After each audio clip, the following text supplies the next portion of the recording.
Episode 10 का starting वहीं से होता है जब पिछला पार्ट खत्म हुआ था। यानी कि हमें युनसुंग को दिखाया जाता है जो कि क्वींस फैमिली में कुछ ना कुछ मोटिव लेकर के जरूर आया है। वहीं क्वींस फैमिली की बटलर जो कि क्वींस फैमिली के खिलाफ किसी के कहने पर कुछ कर रही थी। अब वो किसके कहने पर कर रही थी तो हमें आगे के एपिसोड में ही पता चलेगा। फिर हमें हेनबो को दिखाया जाता है जो कि अपने दोस्त यांग से मिलने के लिए आया होता है। अपने दोस्त यांग को बताता है कि कैसे उसने बहुत बहादुरी से उस जंगली सुअर से कैसे उसने अपनी बीवी की जान बचाई। जिसके बाद तो उसकी बीवी की पूरी फैमिली यानी कि उसके इन-लॉज तो उसको काफी ज्यादा अच्छे से ट्रीट करते हैं और उसके डैड तो उसकी काफी ज्यादा ही खातिरदारी करते हैं। जिसके बाद उसका दोस्त यांग कहता है, यार तू तो बहुत अच्छा प्रोग्रेस कर रहा है, इसी तरीके से सबका दिल जीतता रहे, स्पेशली तो अपनी वाइफ का दिल जीतता रहे क्योंकि उसे ही बिल चेंज करना है ना। उसके बाद हिनवो कहता है, यार मुझे सच बताऊं तो मुझे कुछ भी नहीं चाहिए, मैं तो बस चाहता हूँ कि मैं किसी तरीके से इस फैमिली से आजाद हो जाऊं। इसके बाद यांग कहता है, तब तो तुझे अपना सब कुछ छोड़ देना चाहिए, यानी कि ये जो तूने इटालियन सूट पहना हुआ है इसे भी छोड़ देना चाहिए, तेरी लग्जरी फॉरेन कार और अपने मेड डिजाइनर शूज और महंगे वॉचेस को तो छोड़ ही दे। इसके साथ साथ है इनकी सारी दौलत को भी गुड बाय कर दे और अपने उस छोटे से गांव में चला जा जहाँ पर तेरी फैमिली तो बिल्कुल भी तेरा स्वागत नहीं करने वाली है। ये सुनने के बाद हिनवो तो काफी ज्यादा सोच में पड़ जाता है। दूसरी तरफ हमें हिनवो के बड़े भाई को दिखाया जाता है जो कि अपने होम टाउन में एक छोटा सा जिम चलाता था जिससे वो पैसा बिल्कुल भी नहीं कमा पा रहा था क्योंकि उसके जिम में कोई कस्टमर आता ही नहीं था।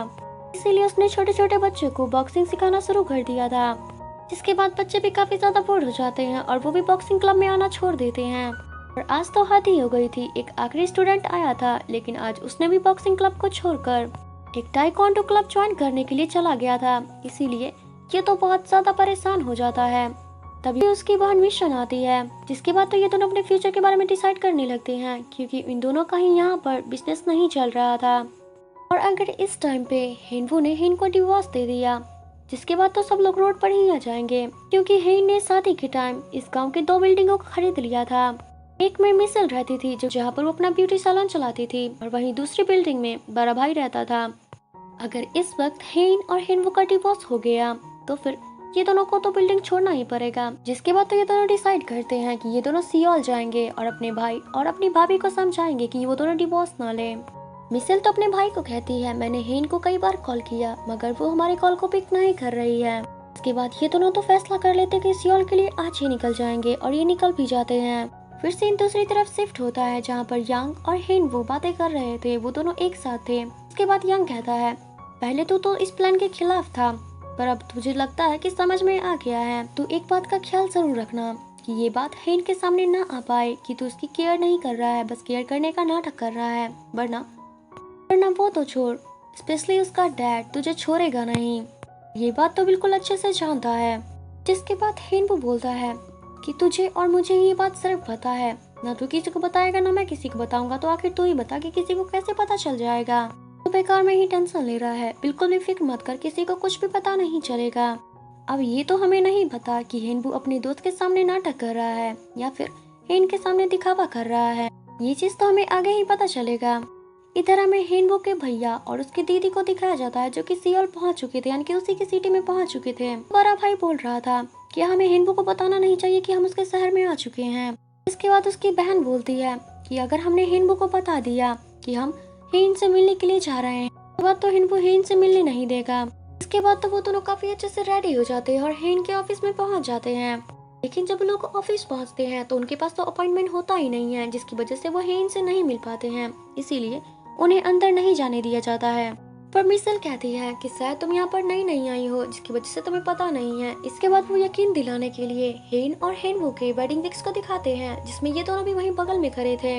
इसके बाद वो कहती है कि हम हेन के फैमिली मेंबर्स ही हैं, इसीलिए हमें अपनी फैमिली से मिलने के लिए अपॉइंटमेंट की क्या जरूरत है। रिसेप्शनिस्ट तो बिना अपॉइंटमेंट के अंदर जाने ही नहीं देती है। तभी वहाँ पर हेन आ जाती है जो कि मिसेल को पहचान लेती है। वो उनसे बातें करने के लिए आती है। इसके बाद तो वो दोनों उससे देख करके बहुत ही ज्यादा खुश हो जाते हैं। फिर अपना अपना इंट्रो देते हुए कहते हैं, मैं हिनवो का बड़ा भाई हूँ और ये हिनवो की बड़ी बहन है। इसके बाद हेन कहती है, मैं आप दोनों को जानती हूँ। जिसके बाद मिसेल कहती है कि देखो हम तुमसे बहुत जरूरी बात करने के लिए आए हैं और ये बात तुम प्लीज हिनवो को मत बताना क्योंकि हम उसे बता करके नहीं आए हैं। हमने उसको नहीं बताया है क्योंकि हम खास तुमसे ही मिलने के लिए आए हैं। हेन को मिस्टर हरमन से मिलने में थोड़ा टाइम था, इसीलिए वो उन दोनों को ऊपर लेकर जाती है और कॉफ़ी वगैरह वगैरह पिलाती है। मिसल कहती है, मैंने तुम्हें कई बार कॉल किया मगर शायद तुम बिजी थी इसलिए मेरा कॉल पिक नहीं कर पाई। जिसके बाद हेन कहती है कि माफ़ कीजिए मगर मैं अननोन नंबर नहीं उठाती हूँ। जिसके बाद मिसल तो समझ जाती है कि उसके पास उसका नंबर नहीं था। इसके बाद हेन उसका यहाँ पे आने के बारे में पूछती है कि आप लोगों को क्या काम था और क्या ज़रूरी बात था। मिसल को तो समझ में नहीं आ रहा था कि वो आखिर बात को स्टार्ट कैसे करे। जिसके बाद वो अपने डैड के 60th बर्थडे के बारे में बताना शुरू कर देती है। जिसके बाद हेन कहती है, मुझे लगता है कि आप लोग शायद मुझसे नाराज हो क्योंकि मुझे लगता है कि मैं आपके डैड के 60th बर्थडे पर नहीं आ पाई थी जिसकी वजह से आप लोग मुझसे काफ़ी ज़्यादा नाराज हो। जिसके बाद मिसल और उसका भाई कहता है कि नहीं नहीं, हम बिल्कुल भी नाराज नहीं हैं क्योंकि हम जानते हैं कि हेनवू और तुम बहुत ही ज़्यादा अलग हो। उसे झेलना इतना भी आसान नहीं है। वो भले ही तुमसे पोलर अपोजिट है पर उसे झेलना इतना भी आसान नहीं है। वो भले ही तुमसे अपोजिट हो मगर आखिर तुम दोनों एक दूसरे से प्यार करते हो और प्यार करके ही तो शादी की है ना। ये बातें सुनने के बाद हेन को तो कुछ भी समझ में नहीं आ रहा था कि ये लोग आखिर बोलना क्या चाह रहे हैं। मिसल बोलती है कि तुम दोनों हमेशा साथ में ही रहते हो, साथ में खाना खाते हो और कभी कभार छोटी मोटी नोक झोंक पर रहती हो। कभी कभार तो छोटी मोटी नोक झोंक होती रहती है। जैसे मुझे ही देख लो, मैं अपने हस्बैंड से एसी चालू करने के बारे में हमेशा छड़ती रह जैसे मुझे ही देख लो, अपने हस्बैंड के साथ एसी चालू करने के लिए मैं हमेशा उनसे झगड़ा करती रहती हूँ पर फिर भी कुछ ही देर में अपने आप को हम दोनों एक दूसरे को ठीक कर लेते हैं।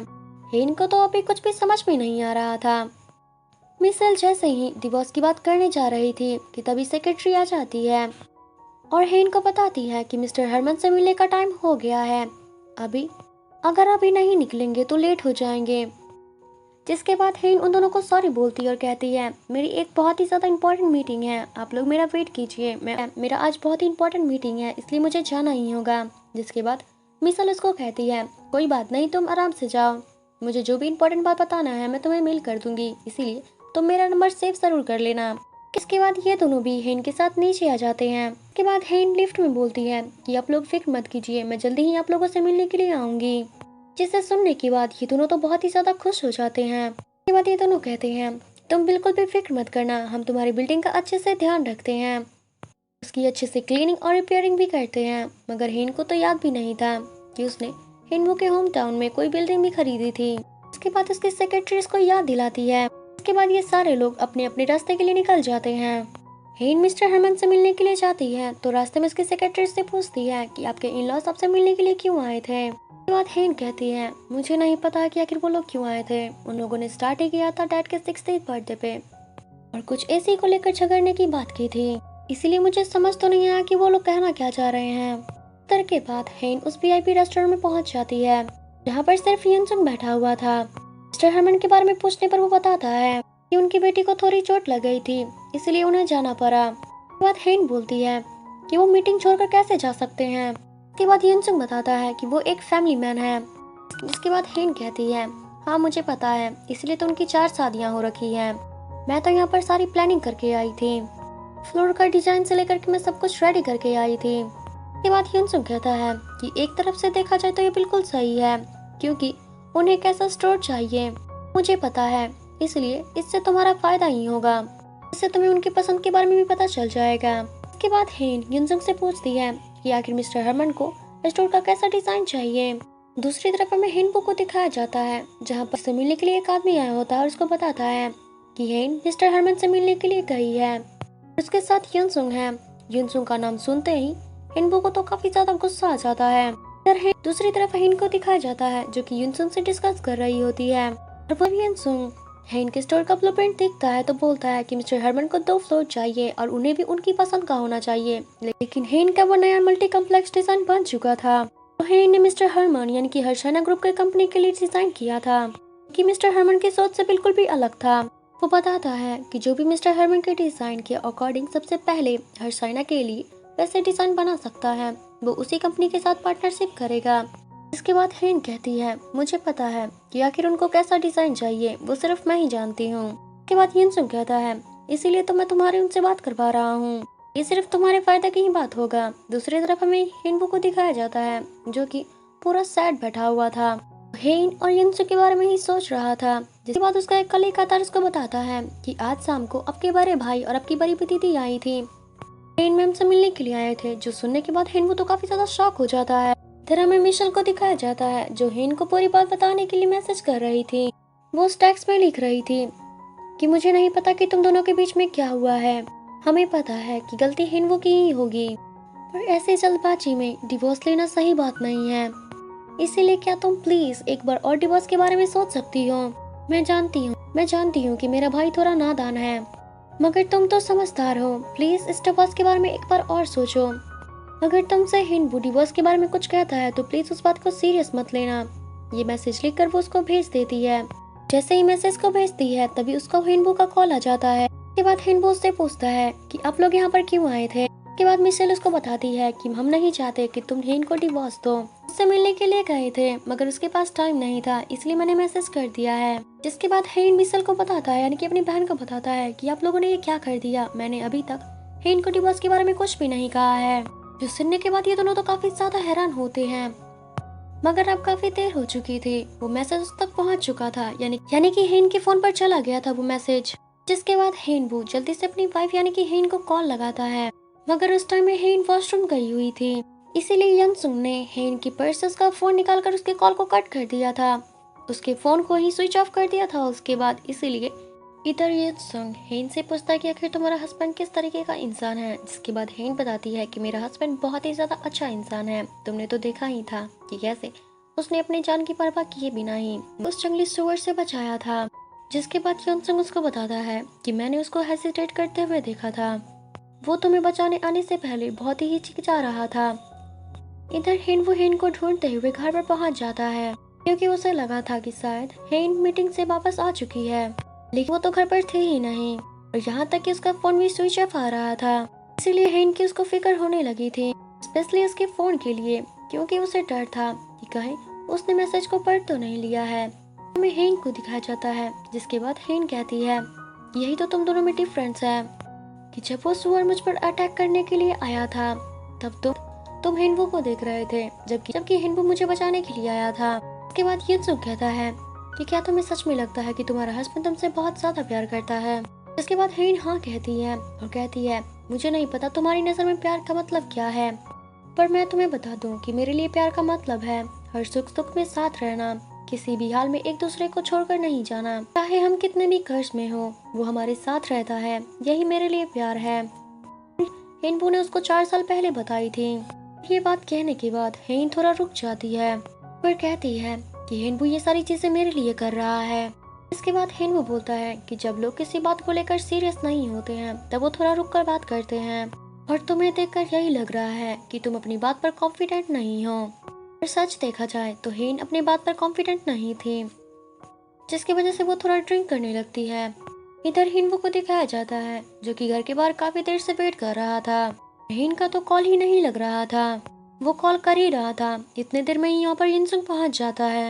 हेन कार में सो रही थी, जिसके बाद यंगसुंग उसको बताता है कि हेन ने थोड़ा ज्यादा ही ड्रिंक कर लिया है।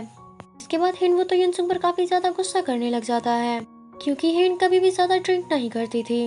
आखिर तुमने उसको कितना पिला दिया है, जो कि ये होश में भी नहीं लग रही है। तभी हेन उठ जाती है, जिसके बाद यंगसुंग उसको बताता है कि कल सुबह उठता ही ऑरेंज जूस पी लेना, क्योंकि इसी से तुम्हारा हैंगओवर उतरता है। जो सुनने के बाद हिनवो को तो काफी ज्यादा गुस्सा आ रहा था, इसीलिए वो हेन को अंदर ले जाता है। वो हेन को अंदर लेकर जा रहा था तो फिर वो हेन से पूछता है आखिर तुमने इतना ज्यादा ड्रिंक क्यों किया, जबकि तुम तो कभी भी इतना ज्यादा ड्रिंक नहीं करती थी। उसके बाद हेन कहती है कि अब से मैं कुछ नई चीजें ट्राई करना चाहती हूँ। ये मेरे साथ कितना अनफेयर है ना, मैंने बचपन से एक अलग जिंदगी जी है ताकि मैं लंबी और हेल्थी जिंदगी जी सकूं। वो सारी चीजें करना बेकार है, पर अब से मैं वही सारी चीजें करूंगी जो मेरा दिल चाहेगा। अब मैं अपनी मर्जी से जो चाहे वो बोल सकती हूँ, उन सभी को मार डालूंगी जो मुझे धोखा देना चाहते हैं। सुनने के बाद हिनवो तो डर जाता है और पूछता है कि मार डालूंगी, इससे तुम्हारा क्या मतलब है। इसके बाद हेन कहती है मैंने वही बोला जो तुम सुन रहे थे, कि जो भी मुझे धोखा देगा मैं उसे छोड़ूंगी नहीं, मैं उसे जान से मार डालूंगी।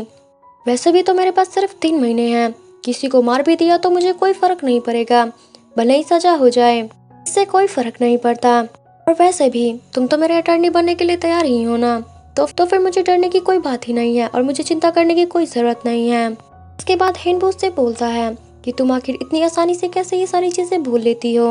हेन उसकी तरफ देखती है और घूरने लग जाती है और कहती है, तुम तो मुझसे बिल्कुल भी डरना मत, क्योंकि मुझे पता है कि तुम मुझे कभी भी धोखा नहीं दोगे। जो सुनकर हेन वो थोड़ा नर्वस हो जाता है और पूछता है कि तुम्हारा मोबाइल क्यों नहीं लग रहा था, तुम्हारा मोबाइल कहाँ है, मैंने कितनी बार कॉल किया। हेन को तो याद भी नहीं था कि उसका मोबाइल कहाँ है। फिर वो अपने पर्स में देखती है, फोन तो वहाँ पर भी नहीं था। तो फिर वो कहती है शायद हिनसुंग की कार में रह गई होगी। इसके बाद हेनवू उसकी कार की तरफ जल्दी से दौड़ते हुए जाता है ताकि वो वहाँ से चला न जाए, क्योंकि ड्राइवर हेन को छोड़ने के बाद वो हिनसुंग को छोड़ने के लिए उसके घर जा रहा था। तभी वो देखता है कि हेन का मोबाइल तो उसके पॉकेट में ही है, उसका फोन स्विच ऑफ था। इसके बाद वो अपने फोन को ऑन करती है। अब हेन के हाथ में उसका फोन देख करके हेनवू तो भाग करके उसके पास जाता है। फोन को ऑन कर चुकी थी। हेन को तो बहुत सारे मैसेज आ रहे थे, इसीलिए हेन मैसेज पर तो क्लिक करने के लिए ही जा रही थी। वो उन सारे मैसेज को चेक करते इससे पहले ही हेन उसके पास पहुंच जाता है, उसके दोनों हाथों को होल्ड कर लेता है। इसके बाद तो हेन का फोन नीचे ही गिर जाता है, पर दोनों एक दूसरे के काफी करीब आ चुके थे। हेन तो उससे हैरानी से पूछती है कि ये तुम क्या कर रहे हो, जिसके बाद हेनवू थोड़ा नर्वस होते हुए बोलता है कि तुम्हें पता नहीं है कि मैं क्या कर रहा हूँ। के बाद वो उसका हाथ छोड़ देता है, पर लेकिन हेन तो उसके हाथों को फंसाकर अपने करीब लेती है और कहती है, मैंने कहा था ना कि मैं नई चीजें ट्राई करने वाली हूँ। यह बोलकर वो उसे किस कर लेती है। इसे हेनवू तो काफी ज्यादा हैरान हो जाता है। इसी के साथ पार्ट 10 खत्म हो जाता है। आई होप कि आपको ये वीडियो काफी अच्छा लगा होगा। अगर अच्छा लगा है तो प्लीज एक लाइक, कमेंट, शेयर, सब्सक्राइब जरूर करें। Thank you so much for watching. मिलते हैं अगली वीडियो में। Bye bye.